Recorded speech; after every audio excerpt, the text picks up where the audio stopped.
All my dear friends, आपको मैं अपने चैनल आज क्लास छठा के SCRT का पॉलिटिकल साइंस यानी ज्योग्राफी जिसका नाम हमारी दुनिया है, लाइन बाय लाइन कवर कराने चल रहा हूँ। मैं कोशिश कर रहा हूँ कि इस वीडियो में जो है पूरे टोटल पूरे क्लास का यानी पूरे ये छठा क्लास का जो हमारी दुनिया है यानी SCRT का जो ज्योग्राफी है इसको मुकम्मल करा दूँ। फिर देखते हैं हम लोग कहाँ तक सफल हो रहे हैं। और आप लोग एकदम धैर्य बनाए रखिए, हम लाइन बाय लाइन चल रहे हैं। इसमें एक से एक जो शॉर्ट नोट्स है उसमें हम पूरा कंटेंट देखने और इस पर बहस करने, डिस्कशन करने। आप हमारे चैनल में जुड़े रहिए, इसके लिए मैं आपको तहे दिल से शुक्रिया अदा करूंगा। चलिए हम तो इस सबसे पहले देखते हैं इसमें कि सबसे पहले देख लेते हैं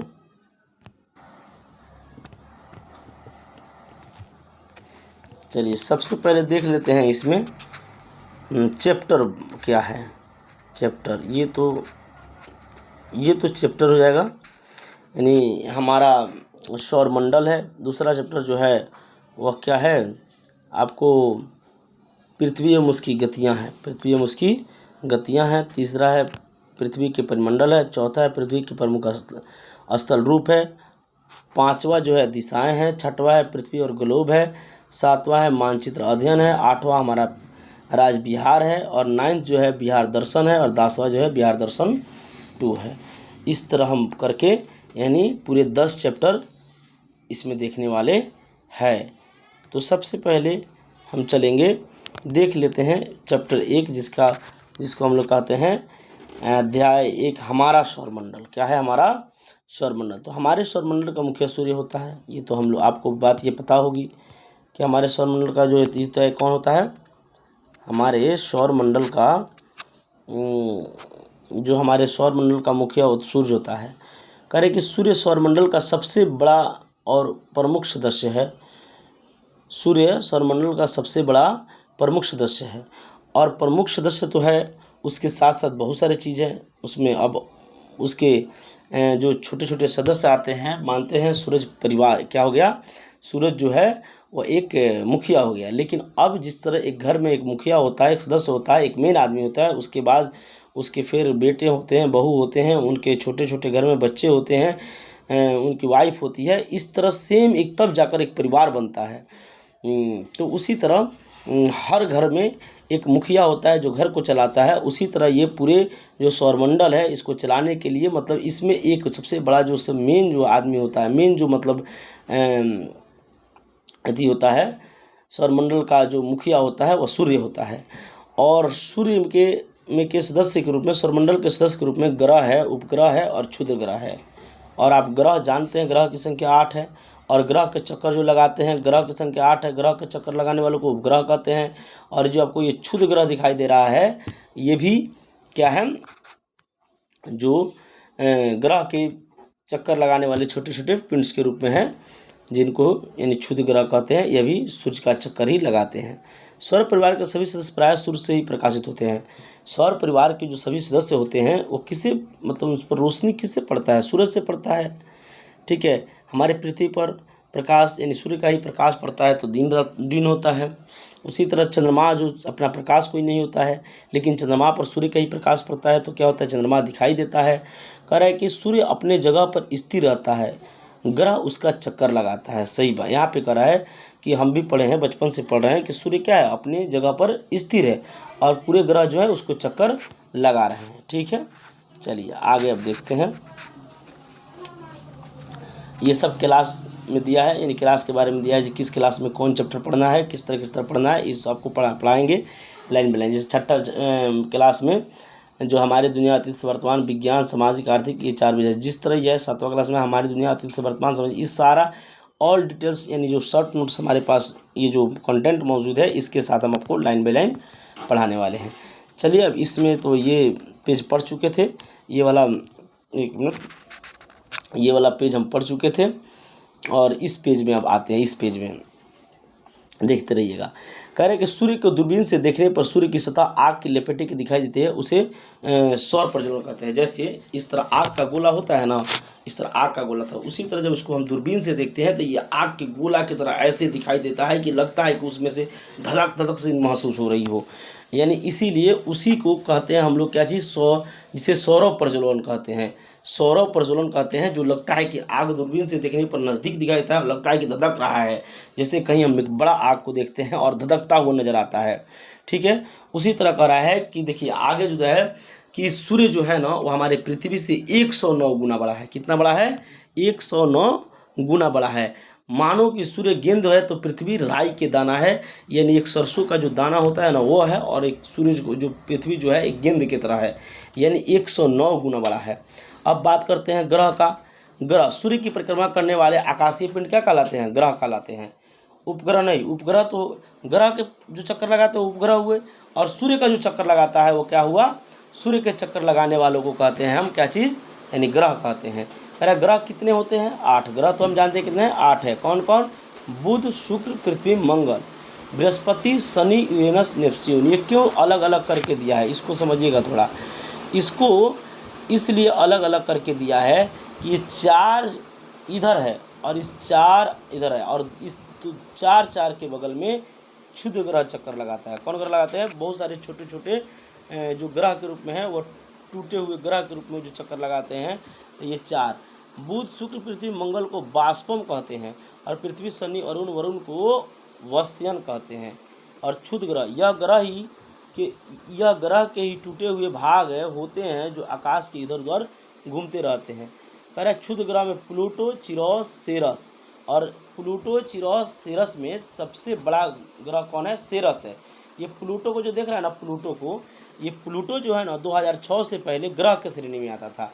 यानी उस समय ग्रह हम लोग 9 पढ़ते थे, 9 मानते थे, लेकिन 2006 में से इसको ग्रह के श्रेणी से हटा दिया गया, क्योंकि ये ग्रह की जो परिभाषा है उस पर नहीं आ रहा था, तो इसको हटाकर उपग्रह उसको लाया गया किसमें? यानी उसको क्षुद्र ग्रह में रखा गया। अब थोड़ा हम देखते हैं आगे देखते हैं बुध ग्रह के बारे में पढ़ते हैं। किसके बारे में पढ़ते हैं? बुध ग्रह के बारे में। कह रहा बुध के बारे में देखिए, सबसे छोटा ग्रह, सवाल आ जाए सबसे छोटा ग्रह कौन है? तो बुध ग्रह है। कौन है? बुध ग्रह। सूर्य के सबसे निकट वाला ग्रह कौन है? तभी बुध है। सबसे ज़्यादा और जल्दी चक्कर कौन लगाता है? तभी बुध है। जाहिर से बात है कि ऐसे वृत्ताकार ये चक्कर लगाते हैं अपने अक्ष पर। तो जो नज़दीक रहेगा वो जल्दी चक्कर लगाएगा, जो दूर रहेगा, यहाँ से अगर दूर रहेगा तो दूर में चक्कर लगाएगा।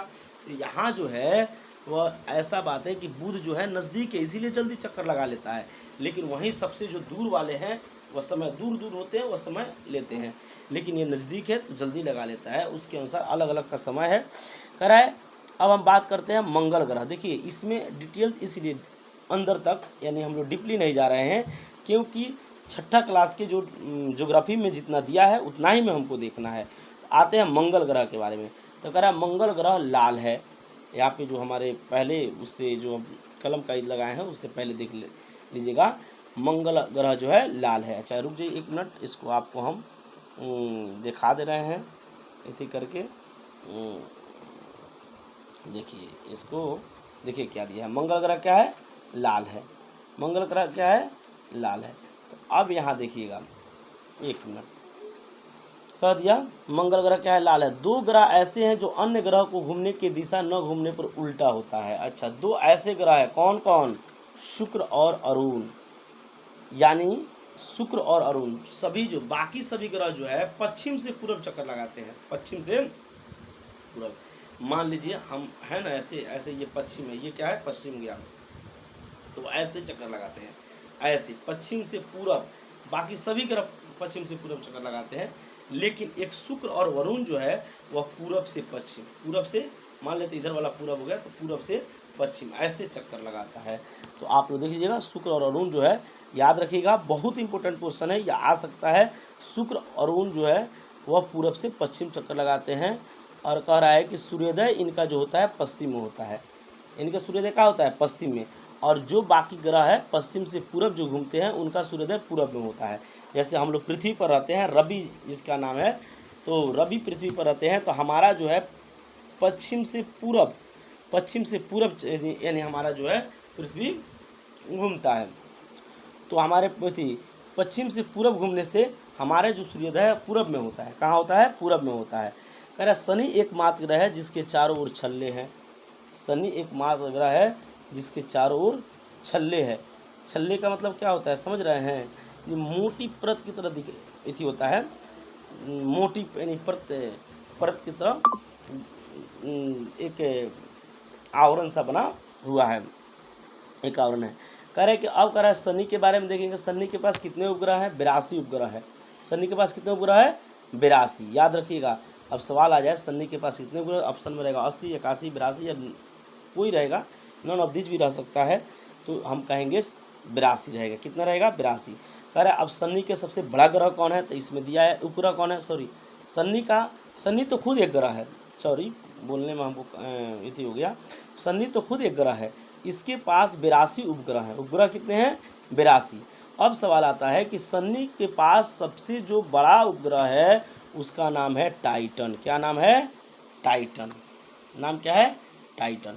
पर प्लूटो जिसकी गणना पहले ग्रह पर होती थी, प्लूटो जिसकी गणना पहले ग्रह में होती थी, लेकिन अब वो क्षुद्र ग्रह की संज्ञा दी जाती है। कब? 2006 के में आई। तो पहले आपको बता ही चुके हैं कि प्लूटो थी जिसका गणना 2006 से पहले ग्रह में आती थी, इसीलिए हम 9 ग्रह जानते थे। लेकिन अभी जो है, अभी हमारे पास जो ग्रह है वो मात्र 8 है, क्योंकि 2006 में उसको हटा दिया गया। कह रहा तारा के पास अपना प्रकाश होता है, तारा हमसे काफ़ी दूर है, इसलिए टिमटिमाते हुए नजर आते हैं। देखिए टिमटिमाने का नज़र हम साइंस में पढ़ते हैं, सही बात है। तारा जो है सूर्य से ही बड़ा है। तारा किससे बड़ा है? सूर्य से बड़ा है। लेकिन तारा हमसे इतना दूर है, सूर्य की ऊंचाई 15 करोड़ किलोमीटर है, उसी के अनुसार तारे का जो ऊंचाई है इससे भी बहुत ज़्यादा दूर है, इससे ज़्यादा दूर है। तो इससे ज़्यादा दूर होने की वजह से वो हमको छोटा छोटा दिखाई देते हैं। इसका मतलब ये नहीं कि तारे जो हैं वो बड़े बहुत छोटे छोटे हैं, वो बड़े हैं लेकिन दूर की वजह से छोटे दिखाई देते हैं। टिमटिमा तारे के पास अपना प्रकाश होता है, जिस तरह सूर्य जो है अपने प्रकाश से यानी चमकता है, उसी तरह वो भी चमकते हैं। लेकिन अब सवाल आता है कि वह टिमटिमाते नज़र क्यों आते हैं? तो हम साइंस में पढ़ते हैं वायुमंडलीय अपवर्तन के कारण। जो वह हमारे यहाँ से लेकर ऊपर तक वायुमंडल जो है, कहीं यानी उसका सघन माध्यम, कहीं विरल माध्यम, यानी कहीं जो है धूलकण, धूल, कुहारे, कोहरा वगैरह, या कहीं कहीं जो है वो मतलब यानी घनत्व उसका ज़्यादा है, कहीं कम है, यानी कहीं घने घने हैं, कहीं कम है, जिसकी वजह से प्रकाश जो है आता है वह इधर उधर कभी सरल से विरल में, कभी विरल से सघन में जाता है। तो हमारे आँखों तक आने में यानी प्रकाश लगता है, यानी कभी धुंधला यानी अंशतः पड़ता है और कभी एकदम चमकता हुआ पड़ता है। इसीलिए हमको तारे टिमटिमाते नज़र आते हैं। खैर इतना डिस्कस हमको करेंगे तो फिर समय ज़्यादा लगेगा। सूर्य भी एक तारा है, हम जानते हैं। सूर्य का प्रकाश पृथ्वी पर आने में 8 मिनट लगते हैं, यानी 8 मिनट 19 सेकंड भी आता है, 8 मिनट 20 सेकंड, इसको हम 500 सेकंड भी कह सकते हैं। और हम इसको ऐसे भी निकाल सकते हैं, समय निकालने के लिए सूर्य की यहाँ से दूरी 15 करोड़ किलोमीटर है और प्रकाश का चाल 3 मिनट 10⁸ मीटर प्रति सेकंड या 3 लाख किलोमीटर प्रति सेकंड होता है। भाग देते हैं आराम से 500 सेकंड निकलता है, जो 8 मिनट 20 सेकंड, और यहाँ पे लगभग में 8 मिनट बताया गया है। ठीक है, अब चलते हैं सवाल कहता है कि ये क्वेश्चन क्या कहता है, आंतरिक से देखने पर, आइए यहाँ सवाल देखिए, आंतरिक से देखने पर पृथ्वी नीली दिखाई देती है क्योंकि वायुमंडल से प्रकाश किरण का परिवर्तन होता है। तो जाहिर सी बात है कि पूरे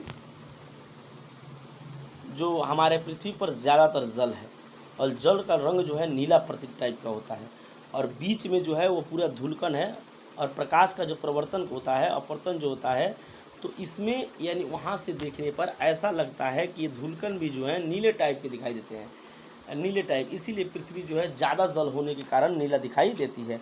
और पृथ्वी पर जल कितने हैं? 71% जल है और 29% स्थल है। हम 29% पर ही यानी पूरे मानव जाति, पूरे जो देश है लगभग 212 प्लस, ये सारे हम लोग 29% पर ही रहते हैं। और 71% जो है महासागर है, समुद्र और महासागर है, जिसके यानी 96% जल जो है महासागर में पाया जाता है, और बहुत कम जल जो है हम पीने के में महासागर का जल का उपयोग करते हैं, यानी हम ज़्यादातर जल जो है भूमिगत जल का उपयोग करते हैं।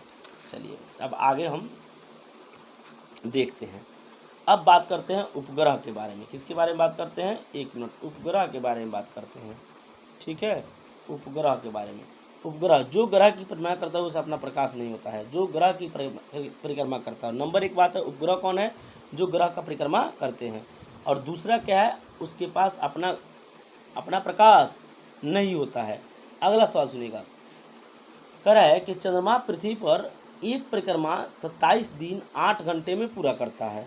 कह रहा है कि चंद्रमा जो है, एक मिनट इस स्लाइड को जो है आकार को बढ़ा लेने दीजिए प्लीज़। एक मिनट आप लोग धैर्य रखिए ताकि आप लोग को अच्छा से दिखाई दे। चलिए अब हम बात करते हैं, एक मिनट। कह रहे हैं कि चंद्रमा, यहाँ देखिए, पृथ्वी का एक उपग्रह है चंद्रमा। पृथ्वी का कितने उपग्रह है? एक उपग्रह है चंद्रमा। चंद्रमा का प्रकाश पृथ्वी पर आने में कितना लगता है? 1.25 सेकंड लगता है। और चंद्रमा के पास अपना प्रकाश नहीं होता है, सूर्य के प्रकाश उस पर पड़ता है तो वहाँ से हमको चमकता हुआ नज़र आता है।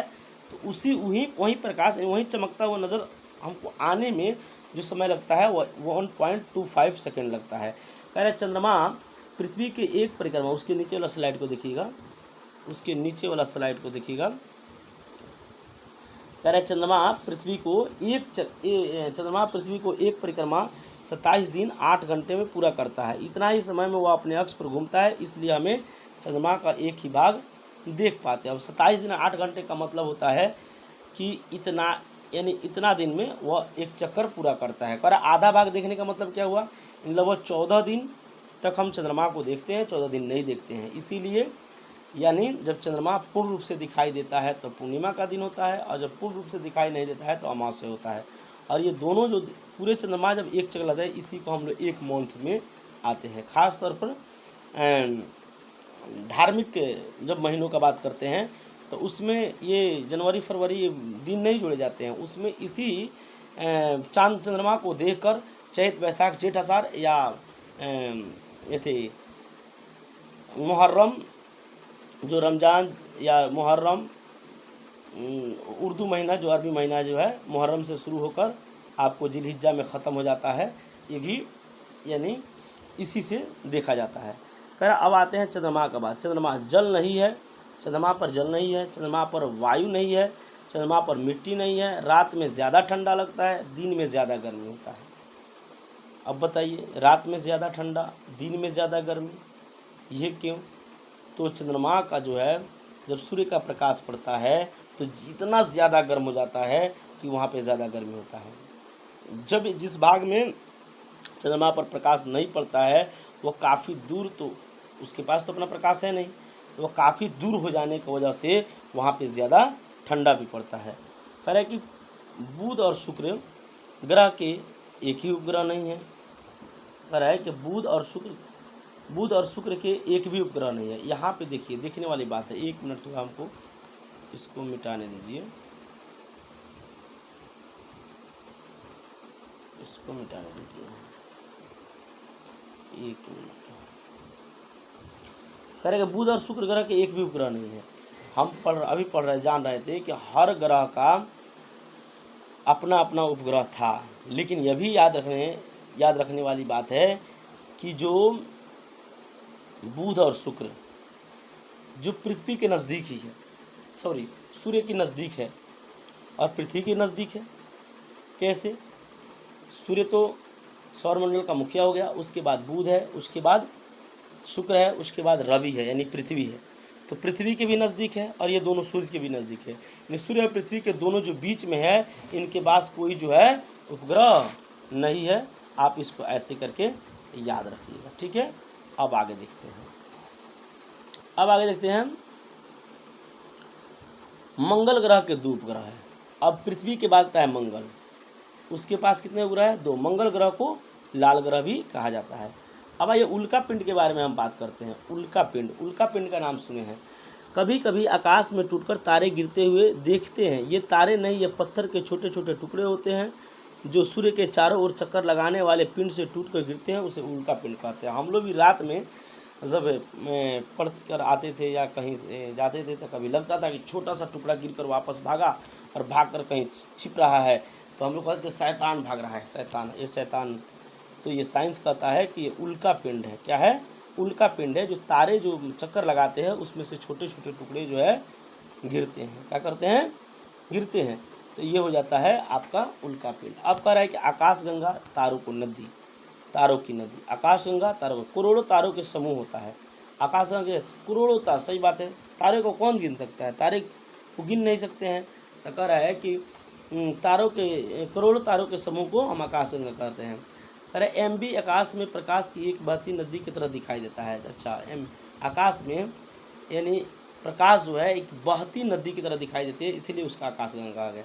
जिस तरह नदियाँ में पानी बहते हुए नजर आता है, उसी तरह आकाश में इतने न तारे हैं कि उनके प्रकाश भी लगता है कि बहते हुए नजर आए, इसीलिए उसको हम लोग कहते हैं यानी। अब है सप्तवर्षी। सप्तवर्षी जो है उत्तर दिशा में 7 तारों का एक समूह नजर आता है, जिसे सप्तवर्षी कहते हैं। भारतीय विद्वानों ने इससे नामकरण ऋषि के नाम से किया है, ऋषि के नाम पर किया है। भारतीय जो वैज्ञानिक है इनको ऋषि के नाम पर किया है। अब आगे चलते हैं। इनका नाम देखिए, ऋतु है, पुलह है, पुलस्त्य है, अत्रि है, वशिष्ठ है, अंगिरा है, मरीचि है। ऋतु और पुलु को मिलाने वाली रेखा उत्तर दिशा का सूचक है। अच्छा, ऋतु और पुलह को मिलाने, अब सवाल आ जाएगा कि ऋतु किस सप्तर्षि में किस 2 ऐसे तारे हैं जिनको मिलाने वाली रेखा जो है उत्तर दिशा को निर्देश करती है, तो वह है ऋतु और पुलह। ऋतु और पुलह। कहिएगा सर PDF जो है एकदम एथी हो जा रहा है, तो कोई बात नहीं है, हम इससे अच्छा एक और दूसरा उपाय ले रहे हैं। ठीक है, चलिए आइए अब हम बात करते हैं इसके नीचे का। 1 मिनट हम बात करते हैं, 1 मिनट ये वाला। आइए, कह रहा है कि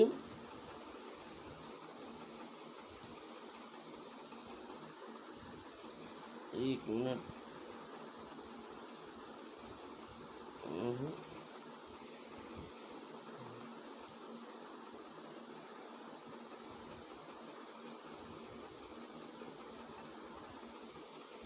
आइए। यूनानी ग्रंथों में इसे alpha, beta, gamma, delta, epsilon, एटा, जेटा कहा जाता है। चलिए यहाँ देखिएगा, कह रहा है कि 1 मिनट, यूनानी ग्रंथों में इसे alpha, beta, gamma, delta, epsilon, एटा, जेटा कहते हैं। ठीक है, अब आगे हम देखते हैं ध्रुव तारा के बारे में। कह रहा है कि ध्रुव तारा के बारे में देखते हैं। तो ध्रुव तारा में देखेंगे, आइए, ध्रुव तारा यहाँ पे है।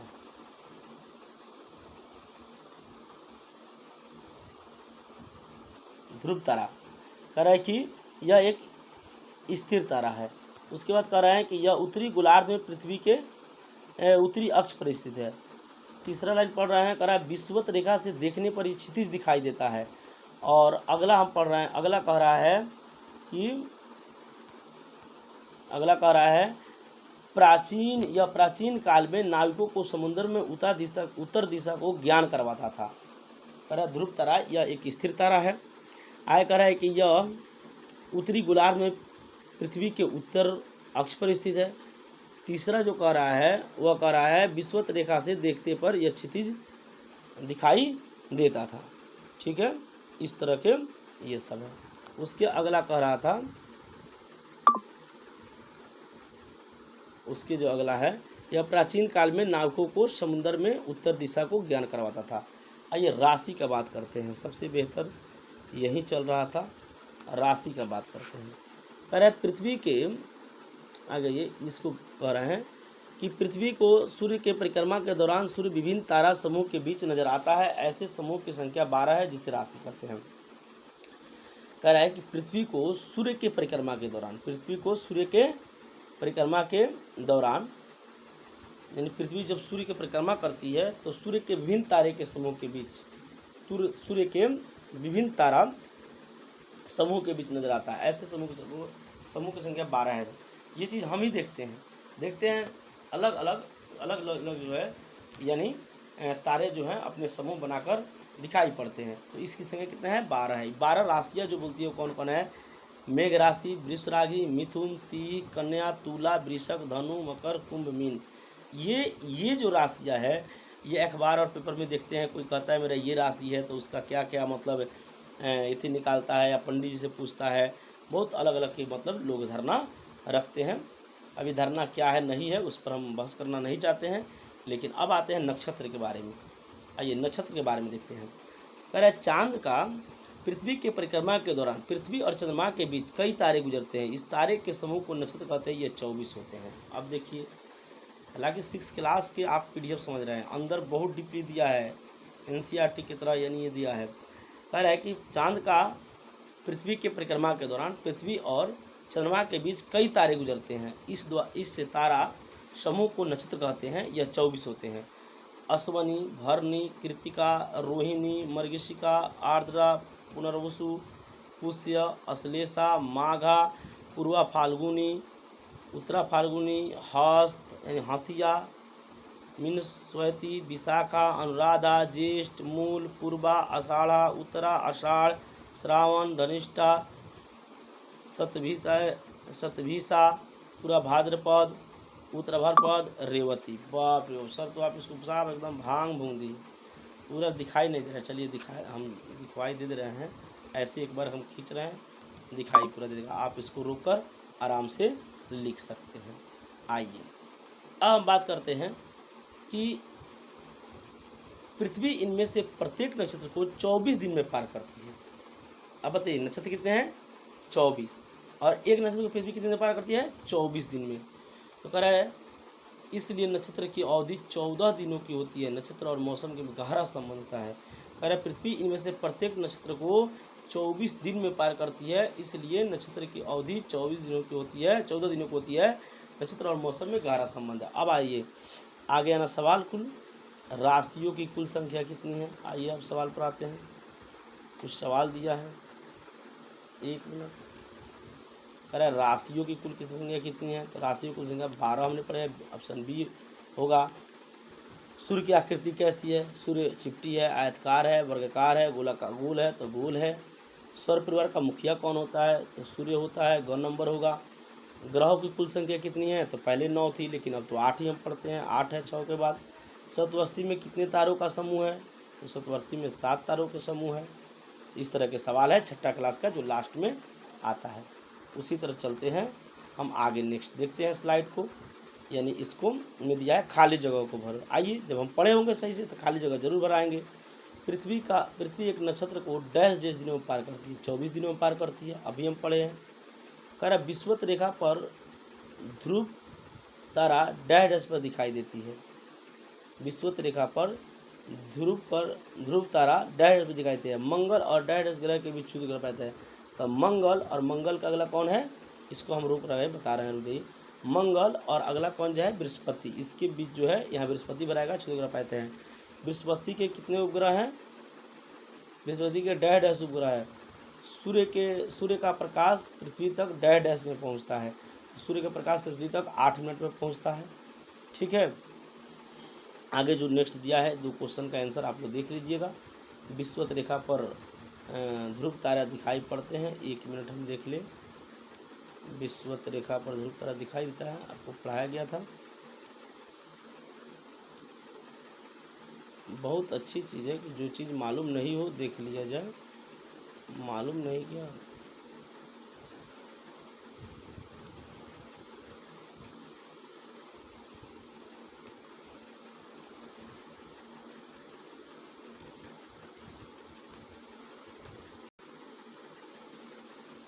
चलिए हम देखते हैं, फिर खोजने में समय लगेगा और उतना समय है नहीं। आप लोग ऊपर पढ़े हैं, PDF जब नोट कीजिएगा या रिवीजन कीजिएगा तो फिर देख लीजिएगा पीछे से कहाँ था वो चीज़ हम लोग पढ़े थे। ठीक है, इस तरह क्वेश्चन बनाने के लिए दिया है, इसमें टिक लगाइए।